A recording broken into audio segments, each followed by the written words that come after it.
So Wednesday, I read the audiobook, The Warrior Within by Bruce Lee, while I was driving Silas' truck. I listened to it, didn't read it. Don't make fun of me. So I just wanted to go over the points I learned, about, the main takeaways of the book. So first of all, I learned a lot about Kung Fu and the fact that a Kung Fu master is just as much of a musician as he is an artist, as he is a surfer, and more than anything, a philosopher. So I thought that was a really cool light to see Kung Fu in, because in the past I had pictured, just these guys and geese that can't really defend themselves in the octagon, because I'm an American, and if you can't win in the octagon, then what's the point? But it is far from that fact. And even Bruce Lee admits that, in the self-defense form of the fighting, it's kind of irrelevant, because the fact is, if you're in the streets with your family and there comes a time where you have to defend yourself, you're probably going to be met with a gun and not with another karate style. So, fighting, the art of fighting is something that even he kind of believes is past its prime. Well, I mean, past its worth, in a way.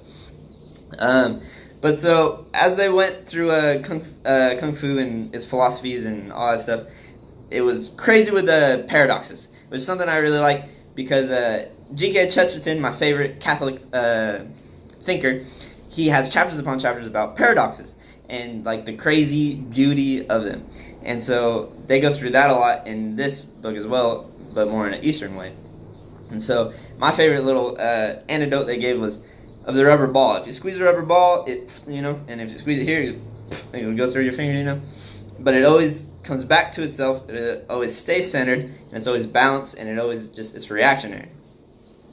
So I really like that little anecdote, because that was easy for me to wrap my mind around. The main metaphor they used is of water, and all the different forms of water, how it could be soft, how it could be hard, how it could be smooth, and how it could be crashing, and it could be powerful.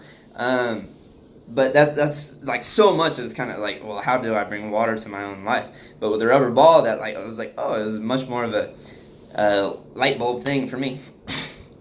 But so Bruce Lee made his own little style of fighting called Jeet Kune Do, and as you can see, it's very heavily emphasized on yin and yang. So this is orange, this is yellow, and his thing. And so not only is he choosing the yin and yang logo as his logo, he's also adding arrows around the outside to further emphasize the fact that there needs to be this balance of soft and hard. And then he is further emphasizing yin and yang with the writing around the outside. The writing meaning using no way as way, and using no limitation as limitation. So that's Bruce Lee's fighting style, and his fighting style is meant to be super reactionary. So if somebody comes to you with this style, you react to it. If somebody comes to you with that style, you react to it. But you don't come to anybody with your style. You are a reactionary fighter, not a fighter. But so I think that brings up the problem of what happens when two sprawlers meet. Because I know when I was wrestling, so sprawling is a thing that you kind of jump and push the person down when they try to shoot and tackle you. And but so the problem with sprawling is you got to be patient and wait till somebody shoots. But I know me, when I was wrestling, I was never patient enough to shoot. I would come into matches thinking, okay, I'm just going to wait till he shoots and I'm sprawl. But after walking in 10 circles, I'd get bored, annoyed, and I'd shoot, he'd sprawl, and I'd lose. The only fight I ever won was the second after we shook hands. I shot right away, pinned him, and I mean, he just gave up because I broke his brace when I shot. And so that was the only fight I ever won. 2 years of wrestling, only won one. Hey, but so then and so now I'm just gonna talk more about Bruce Lee and stuff he said. So one of the main things that really inspired me that he said was, apparently he told it to a friend, that he felt this insane inner potential in his gut that he was gonna be great.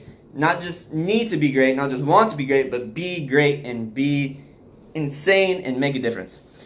And I think that was awesome, because I think that's something we all have in each other, and he was just able to nourish that to his full potential by the fact that he was so into philosophy and Kung Fu and just totally into, living life how he did.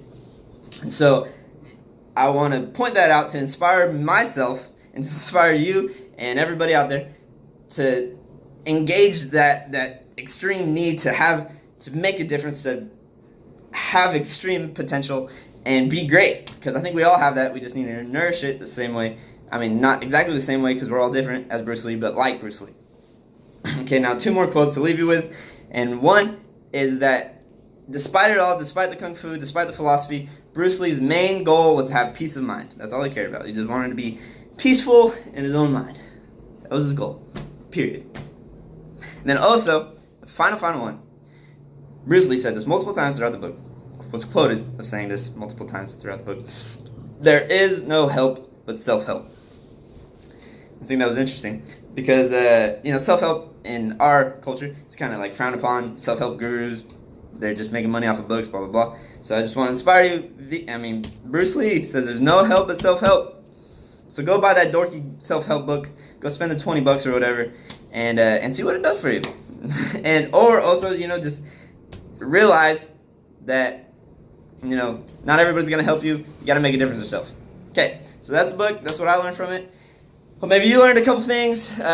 Comment about it. If you have an answer to that whole sprawling problem, comment about it. And subscribe just because you love me. Don't you? Right? Don't you? I love you too. No, I only love Santina. She's sitting next to me. I love her so much. But anyway, so yeah, subscribe.